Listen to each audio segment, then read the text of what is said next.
The Critical Care Network in North West London is a strategic alliance of organisations, and it's a way of bringing together clinicians, managers and commissioners to work collaboratively across organisational boundaries. It's a way of focusing on critical care patients, and these patients are not disease specific, so they can arise anywhere at any time. They are the most acutely unwell patients in the hospital, and sometimes they're the very, very sickest patients in the hospital. They're very vulnerable to changes in conditions, and they're very unstable.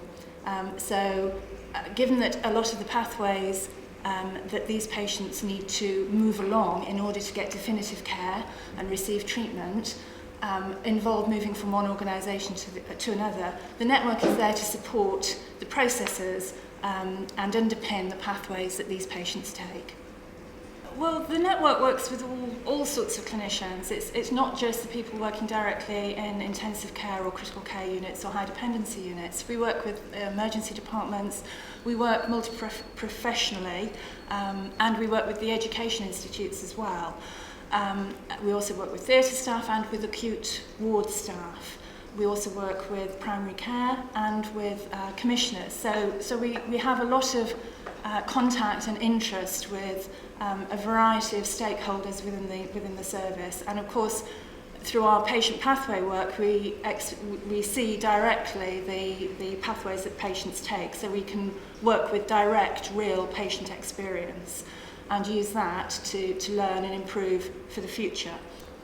The network set up a transfer project several years ago, and this was as a consequence of clinicians describing a lot of anecdotal evidence about the standard of actually moving critically unwell and injured patients between organisations, and the concerns they had about the need for definitive audit, and that there could be some advantages in actually working collaboratively on this so that you had a more complete pathway, and that we were demonstrating that we were providing evidence-based care during those pathways.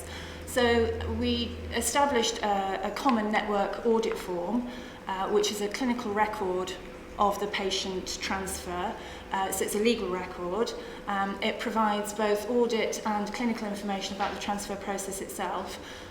It then provides the network with information about the number of transfers taking place and why they were taking place, and the direct patient experience for that transfer. By looking at these collectively across a geographical area, we were able to identify common trends, we were able to feed back directly to clinicians in terms of equipment issues, we were able to identify common training needs, and through that we were able to establish, first of all, business cases for changes in capacity at certain sites.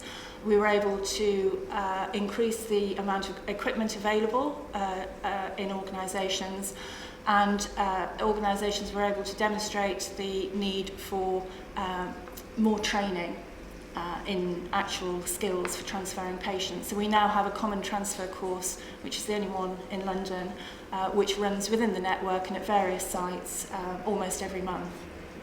The benefit to patients in all of this, by having this sort of multi-pronged and geographical approach, means that we've halved the number of non-clinical transfers in the first year. We've sustained that reduction year on year, and we've reduced the overall number of transfers actually taking place. So we have reduced the risk to patients.